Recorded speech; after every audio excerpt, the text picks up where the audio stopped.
Hello दोस्तों, नमस्कार। एक बार फिर आप सबका स्वागत है आपके अपने YouTube चैनल पर। चंदन तस्कर वीरप्पन भारत का एक कुख्यात अपराधी और स्मगलर था, जिसके ऊपर करीब 10,000 टन चंदन, 2,000 हाथी और 184 लोगों को मारने का अपराध था और इसे पकड़ने के लिए पुलिस को 20 साल लग गए। इसके लिए 3 राज्यों की पुलिस के द्वारा एक स्पेशल फोर्स बनाई गई थी। तो दोस्तों, यदि आप इस कहानी को सुनना चाहते हैं तो अंत तक हमारे साथ बने रहें और चैनल को सब्सक्राइब करके बेल आइकन जरूर दबाएं।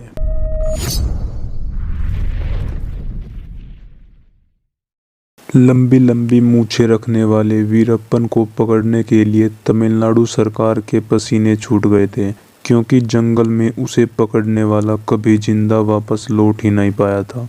वीरप्पन का जन्म 18 जनवरी 1952 को कर्नाटक जिले के गोपीनाथन गांव में हुआ था।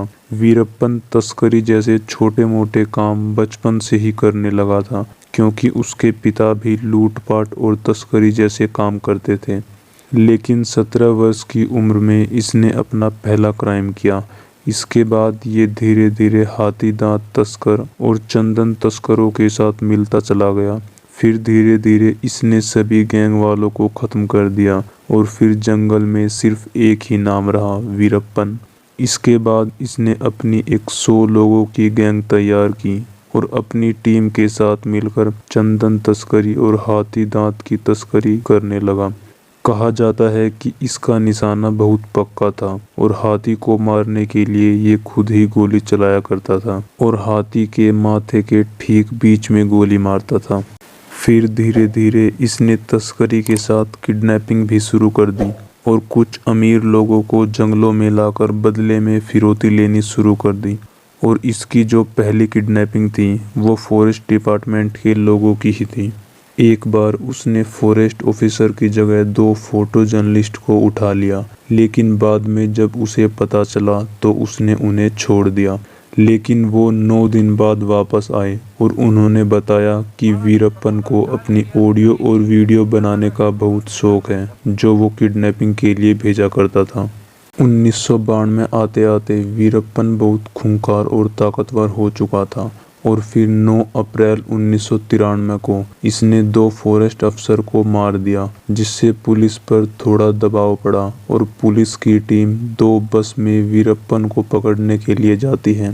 किसी तरह इसकी जानकारी वीरप्पन को मिल जाती है और वो रास्ते में माइंस बिछा देता है। जब वहाँ बस आती है तो ये ब्लास्ट कर देता है, जिससे एक बस पूरी तरह जल जाती है और इस हादसे में 22 पुलिस वाले मारे जाते हैं।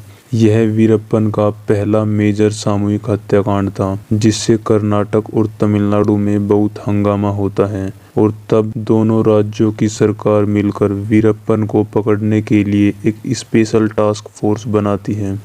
इसके बाद आईएफएस के एक सीनियर ऑफिसर श्रीनिवास, जो वीरप्पन के काम के आड़े आ रहे थे, वीरप्पन ने उन्हें मारकर उनका सिर कलम कर दिया।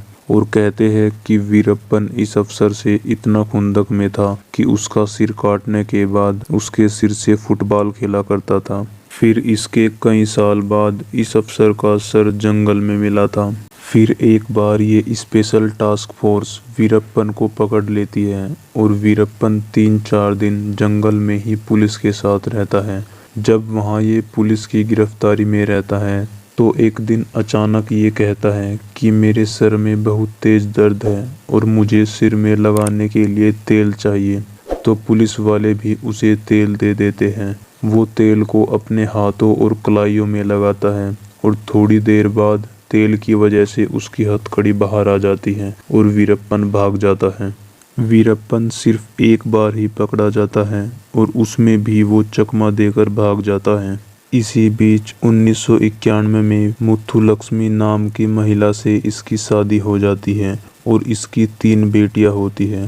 कहा जाता है कि इसकी तीसरी बेटी जब कुछ ही महीनों की थी तो उसके रात में रोने से जंगलों में आवाज़ बहुत दूर तक जाती थी और इस आवाज़ से वीरप्पन को लगता था कि कहीं पुलिस को पता न लग जाए, तो इससे बचने के लिए उसने अपनी ही बेटी को गला दबाकर मार दिया। ऐसे ही चलते चलते उसने कई बड़े लोगों को किडनैप किया और कई पुलिस वालों और कई वन रक्षकों को मार दिया।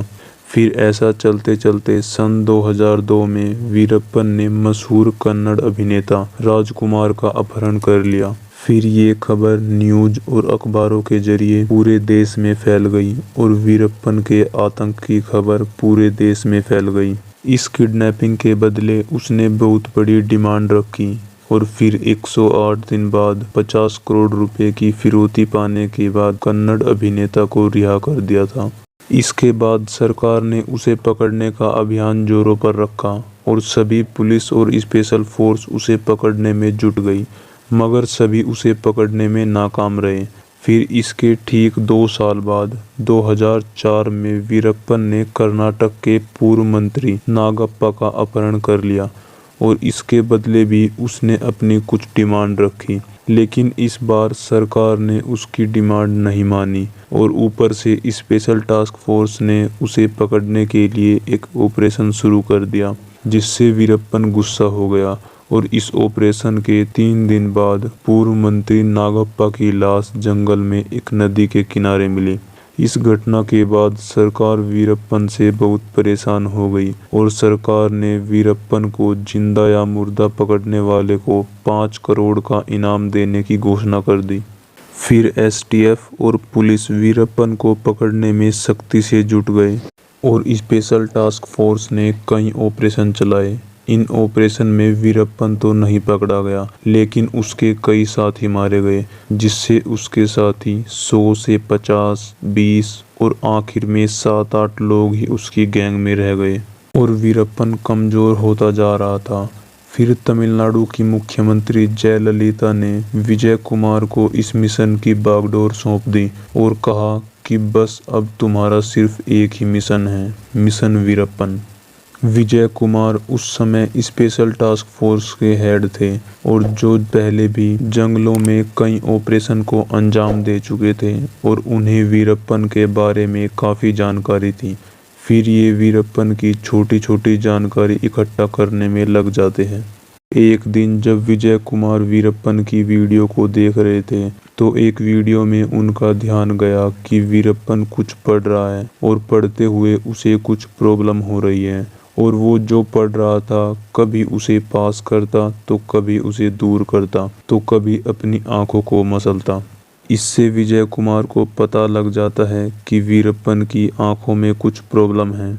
फिर इसकी पुष्टि कराने के लिए विजय कुमार अपने मुखबरी जो वीरप्पन के गैंग से जुड़े हुए थे उनसे पता कराता है और उसे पता चलता है कि वाकई उसकी आंखों में प्रॉब्लम है। फिर यहीं से वीरप्पन को पकड़ने के लिए एक ऑपरेशन शुरू किया जाता है जिसका नाम ऑपरेशन कुकून रखा जाता है, जिसमें एक एम्बुलेंस तैयार की जाती है जिसमें ड्राइवर और डॉक्टर दोनों स्पेशल फोर्स के आदमी थे और उस एम्बुलेंस को वहीं आसपास के गांव में कई दिनों तक घुमाया जाता है जिससे वीरप्पन को कोई शक ना हो। फिर स्पेशल टास्क फोर्स के आदमी जो वीरप्पन की गैंग से जुड़े हुए थे उनके द्वारा वीरप्पन को उकसाया जाता है कि अपनी आंख ठीक करा लो नहीं तो ये खराब हो जाएगी। फिर वीरप्पन तैयार हो जाता है और अपने जानने वाले डॉक्टर से इलाज कराने के लिए राजी हो जाता है और जंगल से बाहर निकलने के लिए वीरप्पन उस एम्बुलेंस का सहारा लेता है। फिर 18 अक्टूबर 2004 की शाम के समय वीरप्पन और उसके 3 साथी इस एम्बुलेंस में जाकर बैठते हैं और एम्बुलेंस चल पड़ती है। इस एम्बुलेंस के डॉक्टर और ड्राइवर को पता था कि एम्बुलेंस को कहाँ रोकना है और कैसे भागना है। फिर एक जगह जाकर ड्राइवर बहुत तेज ब्रेक मारता है और ड्राइवर और डॉक्टर एकदम उतरकर भाग जाते हैं और फिर वीरप्पन को सरेंडर करने के लिए बोला जाता है, लेकिन अंदर से गोली चलनी शुरू हो जाती है। इसकी जवाबी में स्पेशल फोर्स भी गोलीबारी करती है और उस एम्बुलेंस पर कुल 338 राउंड फायरिंग की गई। फिर करीब 20 मिनट के बाद स्पेशल फोर्स के लोग एम्बुलेंस के अंदर जाकर देखते हैं तो वहाँ 4 लाशें मिलती हैं, वीरप्पन और उसके 3 साथी की। लेकिन 338 राउंड फायरिंग में से केवल 3 गोली ही वीरप्पन को लगती है। फिर विजय कुमार मुख्यमंत्री जयललिता को कॉल करते हैं और उन्हें एक ही बात कहते हैं, वीरप्पन केस इज क्लोज्ड। तो ये थी वीरप्पन के आतंक की कहानी। मैं उम्मीद करता हूँ कि आपको यह कहानी बहुत पसंद आई होगी। अगर आपको कहानी पसंद आई है तो इसे लाइक करें, शेयर करें और कमेंट करके बताएं कि आपको कहानी कैसी लगी। और चैनल को सब्सक्राइब करके बेल आइकन जरूर दबाएं ताकि आप हमारी आने वाली हर कहानी को सुन पाए। Thank you for watching my video.